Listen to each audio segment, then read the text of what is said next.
Hola, bueno, en este video vamos a ver todo el arte de la Grecia clásica y la Roma antigua.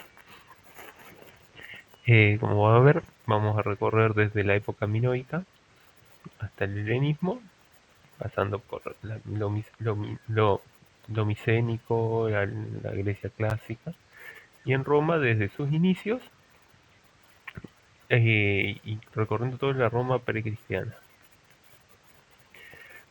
Para abrir esto, no usé de portada ninguna imagen de Grecia ni de Roma. Pero acá, cualquiera que vea esto, automáticamente lo lleva para allá. Lo que viene en primer plano queda en Córdoba. Es un parque, eh, la zona de Córdoba en la sierra, que tiene este tipo de esculturas y de arquitectura. Y esto que vemos acá arriba, que parece el Partenón de Atenas, en realidad el Valhalla, que es como un monumento alemán del siglo XIX. A ver, ¿por qué pongo esto y no pongo los originales? Porque creo que una de las cosas que son como más interesantes para sobre lo que es el arte griego y romano, no es solamente el arte griego y romano en sí, sino toda la influencia que ha tenido posteriori. Por eso que esa influencia sea tan fuerte para que en el siglo XX alguien haga esto del otro lado del mundo, o en el siglo XIX alguien tome esto como ejemplo de cómo debería ser un santuario de la germanidad, siendo que no tiene nada que ver con lo otro, a menos que hagas una cosa media rara traída de los pelos, eh, vemos que ha sido muy fuerte el, lo que han, la influencia que ha tenido. Arrancamos con esto. Veamos que en en la Grecia antigua, todo esto que vimos en los clásicos, las clases anteriores de neolítico, paleolítico, todo eso se dio. El tema es este. Va a ser más complicado encontrar yacimientos neolíticos seguros en la Grecia antigua porque eh, sobre esos mismos, en épocas posteriores, se construyeron muchas de las ciudades que dan ustedes cuando hablan de Grecia. Entonces, por ejemplo, como pueden ver en todos estos puntos, hay en, o sea, si voy y van a estos lugares, invito al que tenga curiosidad que ponga este mapa y vaya con el Google Mapa a cada uno de esos lugares y va a encontrar, la mayoría va a encontrar ciudades, ya sea actuales como ciudades de la Grecia antigua o pueblitos que en algún momento de la historia fueron más importantes. ¿Por qué? Simplemente porque al ser un territorio tan accidentado, como que los lugares para construir ciudades no son tantos. Y además se da doble cosa, que porque tiene que ser un lugar que sea seguro, que tenga recursos cerca y que sea sano. Cuando hablo de sano, me refiero a que, por ejemplo, no tener un pantano cerca donde la primera vez, el primer calor se te llene de mosquito y se te muere la mitad de las personas de alguna peste relacionada con mosquitos.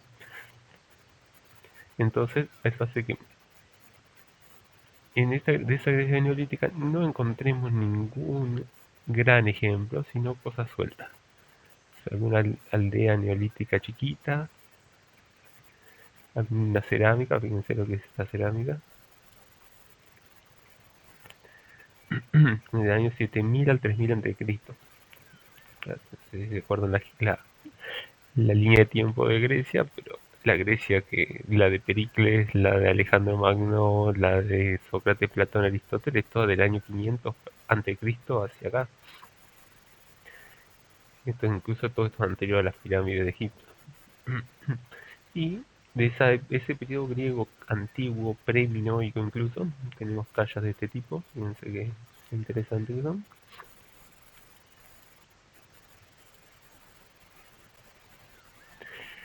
Y bueno, pasamos a lo que es la Grecia minoica. Sí, en la escala que vimos los anteriores, acá tenemos un nivel de complejidad parecido al de Ur, parecido al de esa Sumeria pre-babilónica, donde son muchas ciudades separadas una de la otra, pero con contactos comerciales. En este caso el contacto empieza a ser un poco más importante, teniendo contacto con partes bastante alejadas gracias a la facilidad que le da la navegación. Entonces, en la zona de Creta, que es el eje el centro de toda esta civilización, vamos a encontrar cosas que vienen de Egipto, cosas que vienen del Levante, cosas que vienen del sur de Italia, señal de que ha habido un intercambio de cosas con esas regiones. Fíjense acá todo el distinto tipo de comercio que hay. La Grecia minoica. ¿Por qué se llama minoica? Bueno, en realidad, fíjense, ¿te acuerdas cuando yo hablaba en el video anterior sobre no es solamente lo que se hizo de arte, sino cómo ese arte influyó a posteriori?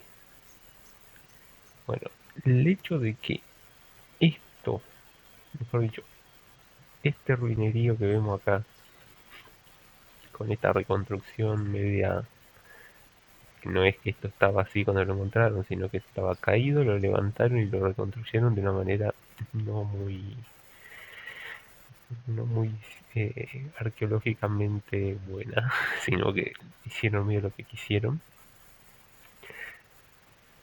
Y acá una reconstrucción de cómo debió haber sido. Todo esto se llama minoico. Los tipos que vivieron acá nunca se pensaron que iba a existir esa palabra. O sea, como que vengan alguien dentro de 5000 años y a Gualeguaychú le ponga cualquier nombre. ¿Por qué? ¿Qué pasó? Arthur Evans es este hombre, nació en 1851, murió en 1951, pero lo que nos compete está a fines del siglo XIX, principio del siglo XX, que es cuando Arthur Evans llega acá, empieza a excavar y empieza a encontrar esto. Está ahí en Creta, encontraste algo grande, obviamente lo relacionas, empiezas a fijarte en la historia y que la historia de la Creta antigua se mezcla con la mitología. ¿Qué cosa grande e importante hay en Creta en la antigüedad? Y ahí aparece un mito que es el del rey Minos de Creta, que es el mismo mito que tiene al Minotauro, eh, seguramente lo habrán escuchado alguna vez. Entonces por eso este, este gran recinto, todo esto, lo interpreta como si fuese un palacio y lo reconstruye como si fuera un palacio, con sala del trono incluida, que es esto, el palacio de Knossos. No se sabe, no queda claro si era un palacio o si era una gran aldea, un pueblo importante, pero bueno, la cuestión es que, vamos a lo que no importa, que es el arte. Tenemos que saber distinguir de lo que es una reconstrucción hecha por un inglés del siglo XIX, donde se ve clara la influencia de arte griego posterior en esa reconstrucción, a las cosas que encontraron ahí.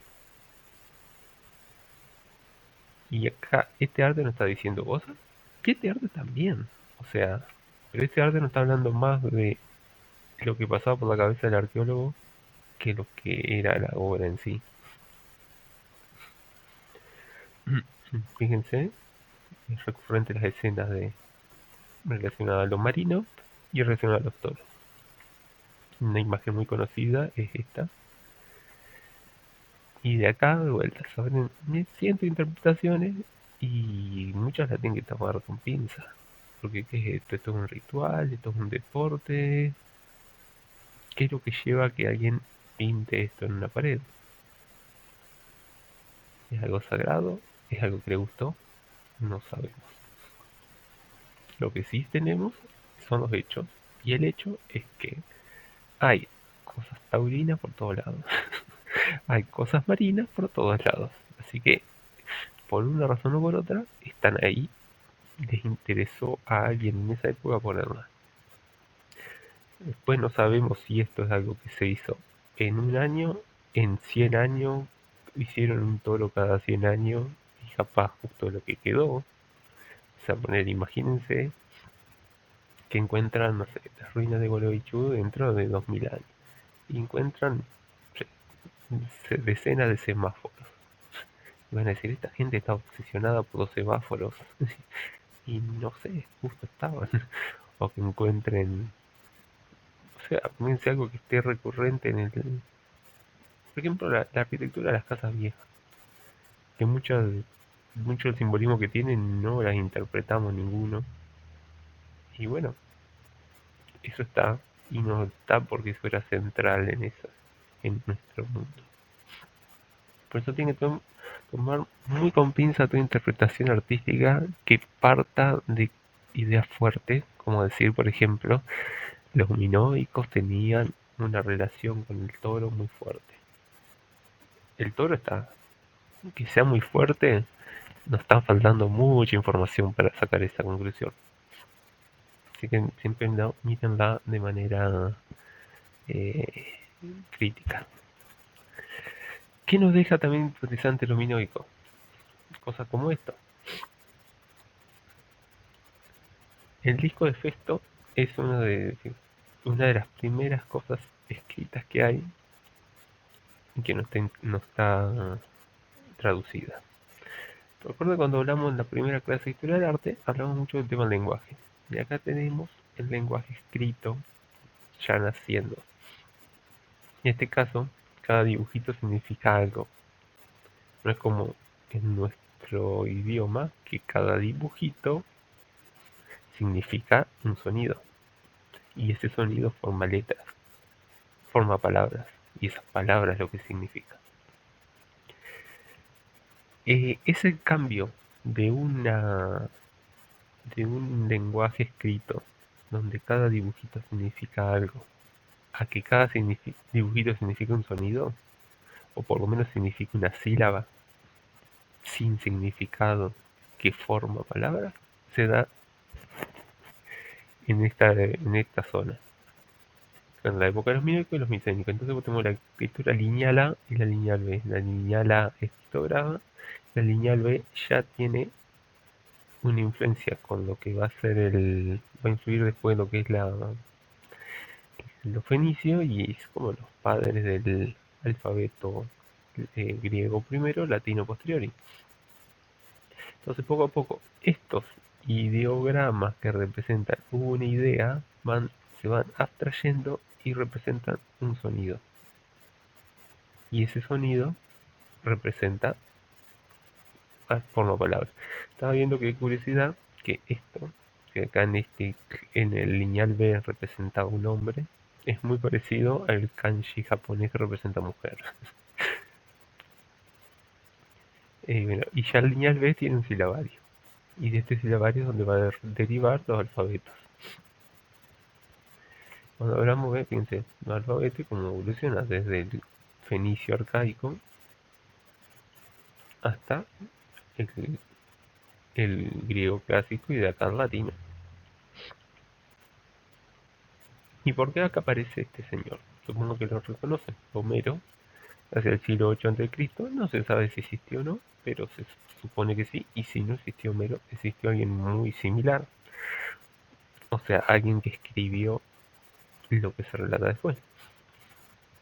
¿Qué tiene de importante al siglo 8 a.C.? Si ustedes agarran la línea del tiempo, van a ver que hasta el año 1000 a.C., primero estuvieron los minoicos, luego lo que llamamos micénicos, y hay como una edad, lo que se llama edad oscura entre el 1000 y el 500, donde hay poco relato histórico, no tenemos, o sea, no hay grandes ciudades, ni grandes reinos, ni nada de eso, y es como una época como que se retrae toda la sociedad, posiblemente resultado de una invasión que vinieron del norte, hacia el año 1000. Y desemboca todo esto hacia el 500 en lo que vamos a llamar la Grecia clásica.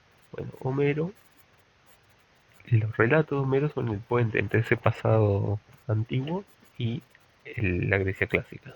Entonces, en la Grecia clásica se ponen de moda esos relatos de guerras micénicas, troyanas, todo lo que conocemos, la Ilíada, la Odisea, contada por Homero o por quien tomó el nombre de Homero. al punto tal que ya en esa época de la Grecia clásica le hacen esta escultura. Bueno, acá tengo les dejo para que vean después en el PDF distintos extractos del canto de la Ilíada. ¿Y por qué los dejo? Ustedes cuando lean esto tengan que pensar que esto estuvo en la cabeza de alguien en el año 500 a.C., 800 a.C. O sea, toda esta complejidad literaria estuvo en la cabeza de alguien en esa época y lo plasmó. Acá tenemos un mapa donde muestra todos los personajes que aparecen en la Ilíada y de dónde eran. Como pueden ver, esto es una guerra regional.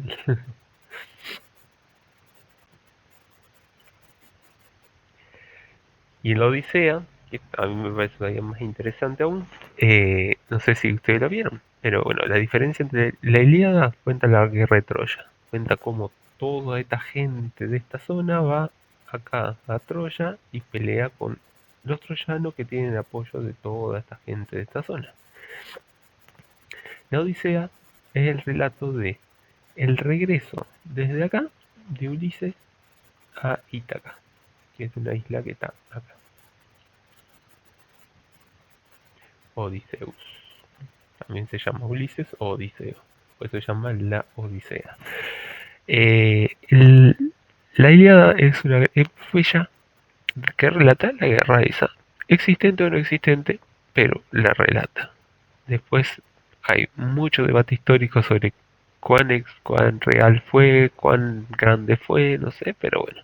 La cuestión es que son grandes grupos de personas comandados por grandes hombres peleando esa guerra.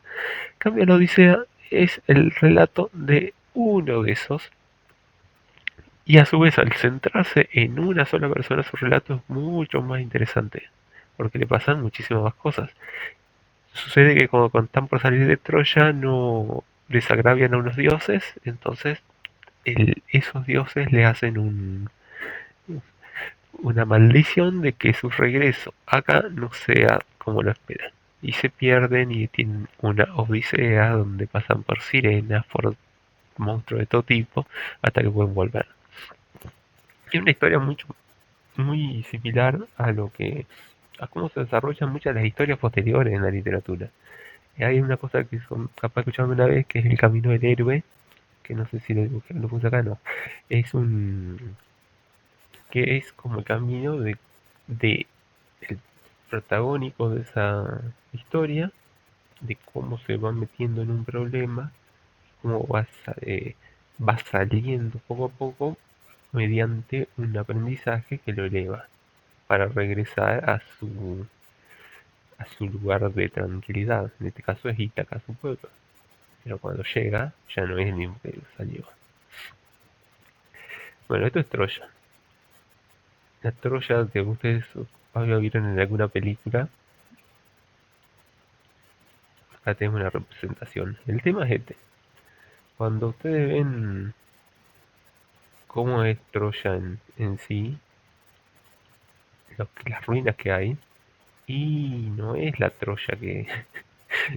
es una Troya media bastante más chiquita de lo que uno esperaría. Vamos a ver, recorrer un poquito para que vean. A ver dónde está acá, Troya.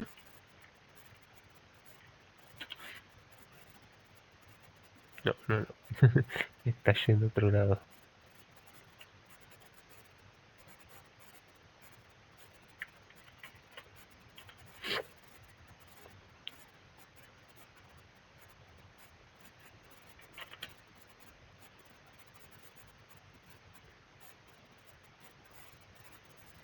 ¿Dónde está?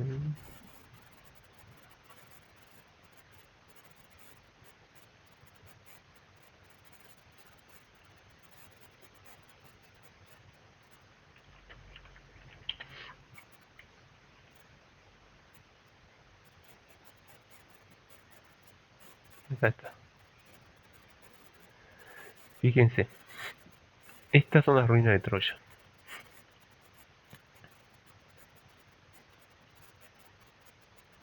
Miren que esta aldea minúscula que hay hoy es más grande que las ruinas. Eh, Está cerca del mar, está en un lugar muy estratégico, pero fíjense que no es la gran cosa. Son, fíjense la medición, 50 metros acá abajo a la derecha. Troya no debe tener más de 400 metros por 300 metros. O sea, 10 cuadras por 6 cuadras. Es una ciudad chiquita, todavía no es una gran aldea. Pero, ¿qué pasa? En el mundo de la historia del arte es muy relevante. ¿Por qué? Porque tenemos siglos y siglos de historias construidas sobre esto. Y acá aparece otra historia parecida a la de Evans. Tenemos a Henry Schliemann. Henry Schliemann, su sueño es encontrar Troya. Fin del siglo XIX, viaja a Grecia y primero eh, va a Micenas, en la Grecia continental, o sea, en lo que es el país Grecia de hoy. Ahí encuentra ruinas, que acá está como habrá sido, con una gran puerta. Y bueno, se imagina que esto es la Grecia de Agamenón. ¿Quién es Agamenón? Es este. Bueno, él encuentra esta máscara mortuoria y es la máscara de Agamenón, porque Agamenón es el comandante de las fuerzas en el ejército troyano, ejército griego en la guerra de Troya. O sea, la interpretación que él tenía es como puedo decir, bueno, yo lo único que él quería encontrar Troya, él quería encontrar la Micenas de Agamenón. Entonces todo lo que fue encontrando en ruina lo adjudicó a eso. Esto, este túmulo redondo que no se sabe qué es, se cree que era una tumba, pero ¿qué es? La tumba de Atreo y tumba de Agamenón. ¿Por qué? Porque son, o sea, de vuelta, él quería encontrar eso y todo lo adjudicó a eso. Si hubiese aparecido un león en la Ilíada, esto sería la puerta de Agamenón. Bueno, pero también sacando este tema, encontramos cosas muy interesantes. Fíjense, esta máscara mortuoria, fíjense lo que son esta orfebrería, lo que es la pintura en las vasijas. Y bueno, ya pasamos a otro nivel. Lo que es la Grecia clásica, la Grecia que más se da, que es la de Pericles, la de las guerras médicas, la guerra del Peloponeso.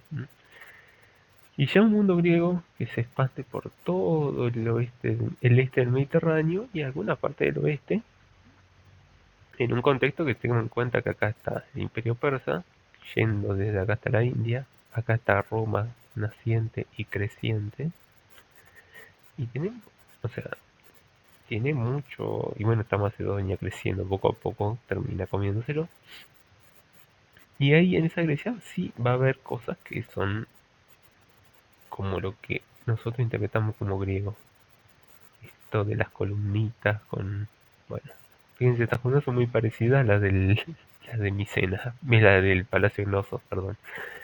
¿Pero por qué? Porque el, cuando se reconstruye se toma como referencia a esto. De vuelta están construyendo lo que querían reconstruir, no lo que había. Y bueno, y acá tenemos el ejemplo con lo que es arquitectura de la Grecia clásica, son los templos.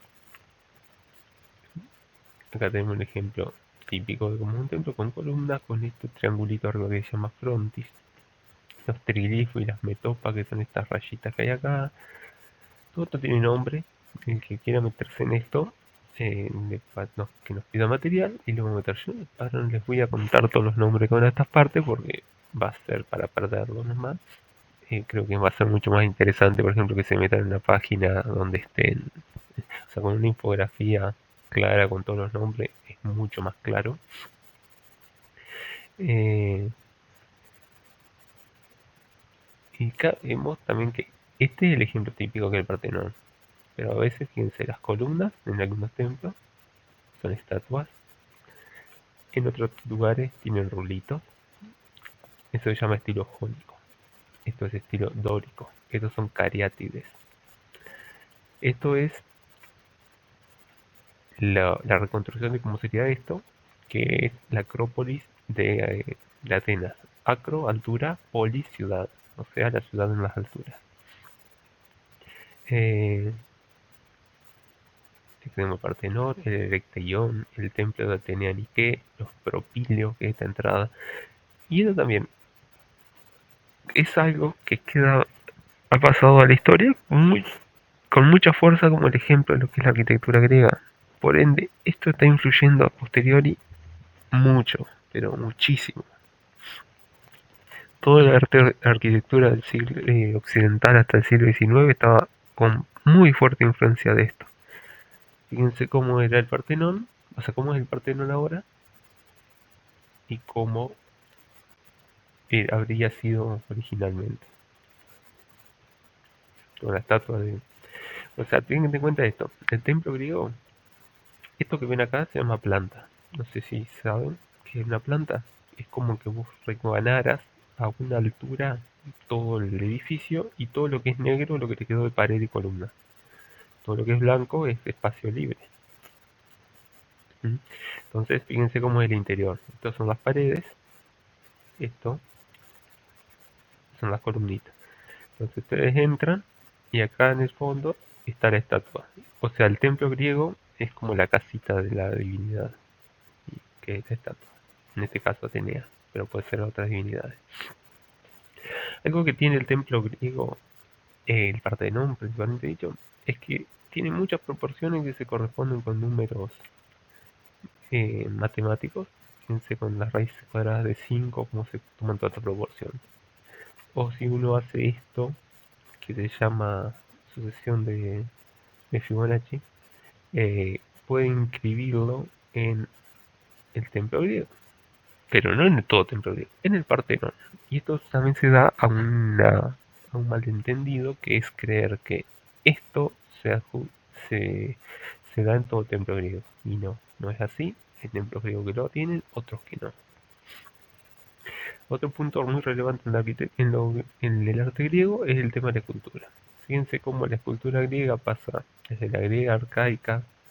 Bueno, acuérdense de las que vimos primero en la isla Cíclada, que eran unas con unas formas medias, parecían como unos extraterrestres. Se presta para eso, para que saquen para cualquier invento. Eh, y pasan a ser representaciones cada vez más realistas. Pero acá tenemos, por ejemplo, algo muy realista, pero esta estatua, fíjense, está dura. La persona está parada, la del medio estoy hablando, seria, no está haciendo nada más que estar ahí. Acá ya empieza la complejidad de la vestimenta interactuando con la persona. Pero está a una distancia enorme de lo que son estas. O sea, acá tenemos el cuerpo humano representado muy realistamente o idealizadamente, pero de manera realista, y en posiciones totalmente a ver, cuando yo hablo de que algo está en movimiento es esto. Vos ves esta estatua y la podés imaginar que se puede quedar en esa posición durante un minuto que no pasa nada. O está como petrificada. En cambio ves esta estatua y están por hacer algo.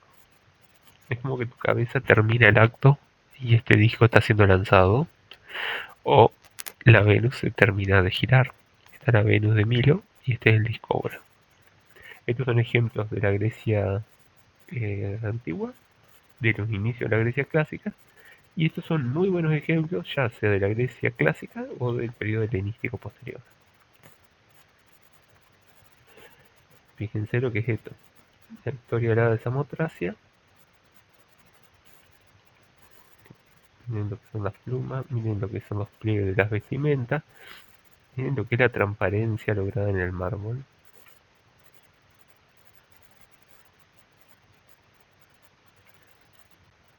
Ya es otra cosa. O sea, comparen eso con estas. Y bueno, para ir terminando la Grecia, vamos a hablar de dos cosas más. El tema de la literatura griega, como padre de la literatura occidental, porque no solamente porque las formas literarias de esa época y también las formas de, del teatro de esa época se heredan a posteriori, sino también porque los temas que sí se dan se van, se van repitiendo en los años de después. Un segundito que vamos a buscar.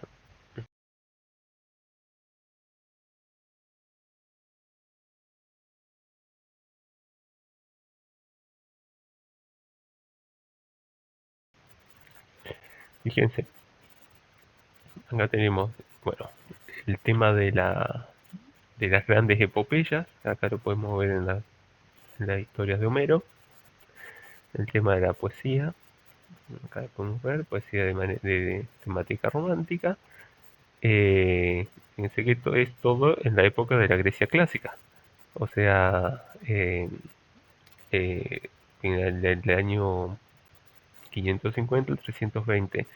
Eh, Cuando lo ponemos acá en la línea de tiempo, es bien al inicio de ese periodo clásico. O sea, es el Homero del año 800 que está siendo reinterpretado en el siglo, en el 500 a.C. Y acá también, hacia el año 593.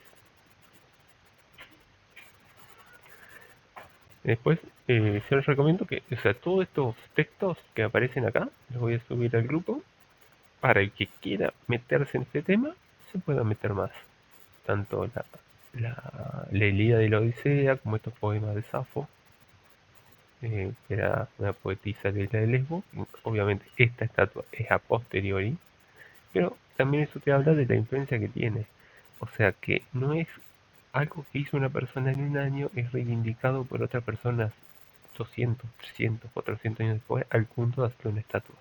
Y ni hablar que sigue siendo reivindicado hasta hoy.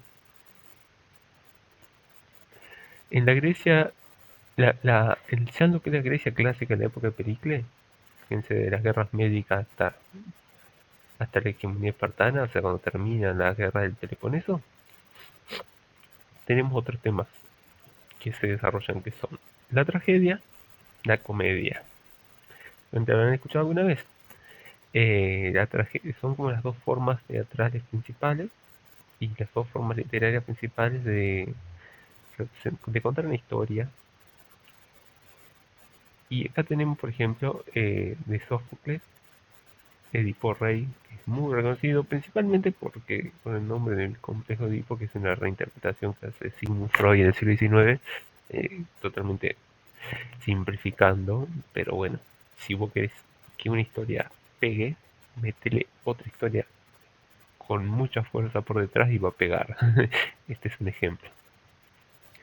Es el texto de Edipo Rey de Sófocles, eh, se los dejo para que lo vean después, pero solamente quiero que lean esto, porque a ver, ustedes le dicen, vamos a ver Edipo Rey de Sófocles.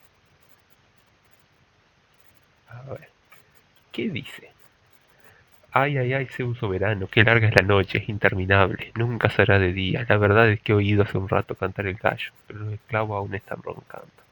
Antes no hubiera pasado esto, maldita sea, guerra maldita por tantas cosas, cuando ya ni siquiera puedo castigar a los esclavos. Tampoco el chico este se despierta en toda la noche. A ver, en esta, como pueden ver, los problemas que está teniendo el hombre de esta historia no son problemas tampoco tan lejanos.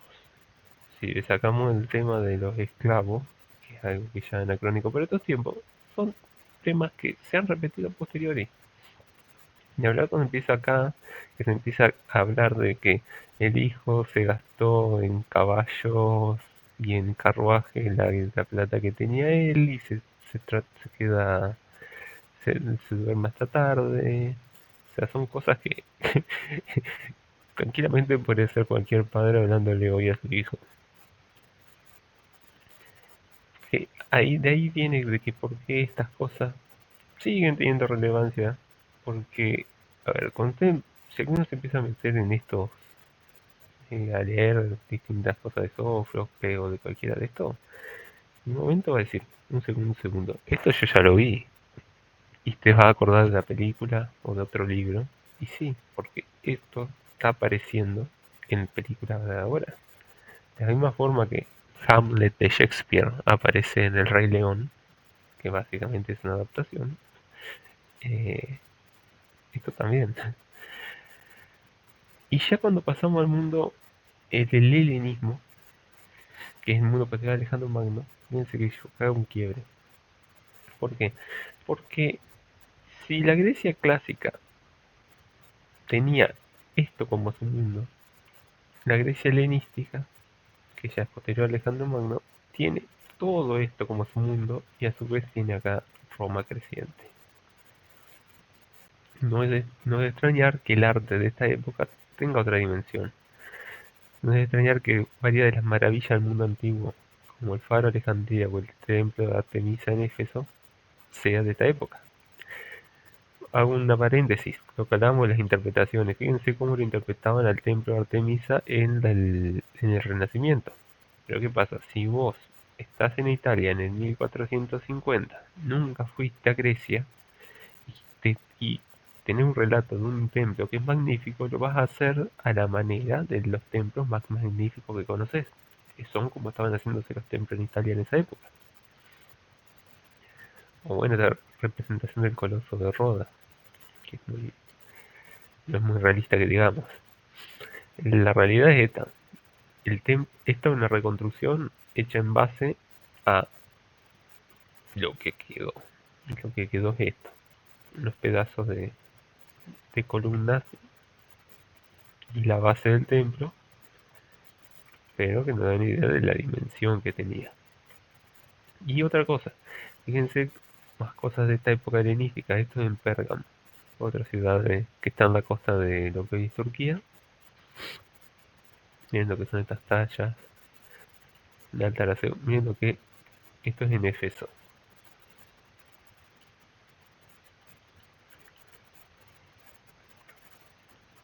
Ni hablar esto otro, que esto queda en Petra, en Jordania. Porque esto también es muy interesante para esto. Porque, a ver, si vamos al mapa, una cosa es que la influencia de Grecia esté en Pérgamo, acá enfrente. Pero otra cosa es que llegue al desierto de Jordania, en un lugar que estuvo siempre por fuera del dominio griego. Nunca estuvo dominio griego acá. Y están repitiendo las mismas formas estéticas. Y esto mismo, fíjense, a ver, ¿qué es esto? Algunos dirán, ¿es un templo? ¿Es una mansión? ¿Es un palacio? Bueno, ¿por qué tiene? A ver, ustedes ven esto en una pared de una montaña y se imaginan algo tan importante, adentro va a ser impresionante. En realidad no le puse imagen, pero acá adentro es una habitación nomás. Y acá arriba no hay nada. Pero está lleno de representaciones que agarran esto y toman el simbolismo que esto da. En el cine, por ejemplo, en la película Indiana Jones, la que capaz hayan visto, entran por acá y hay un templo impresionante adentro. Pero bueno, porque esto es muy sugerente para eso.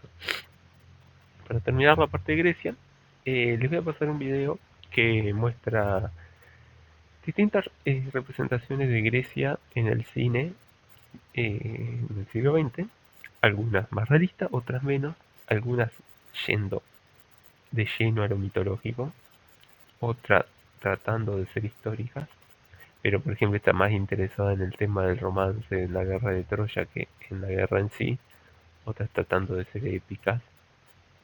Por ejemplo, cuando vean esta, la Troya más famosa, recuerden que Troya tenía 10 cuadras por 6 cuadras nomás. A ver si de dónde salió tanta gente. Bueno, a ver, vamos a...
give them something to drink! To the cliffs!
Bueno, esto que pasé, como pueden haber visto, fueron algunos ejemplos son históricamente más realistas, otros menos.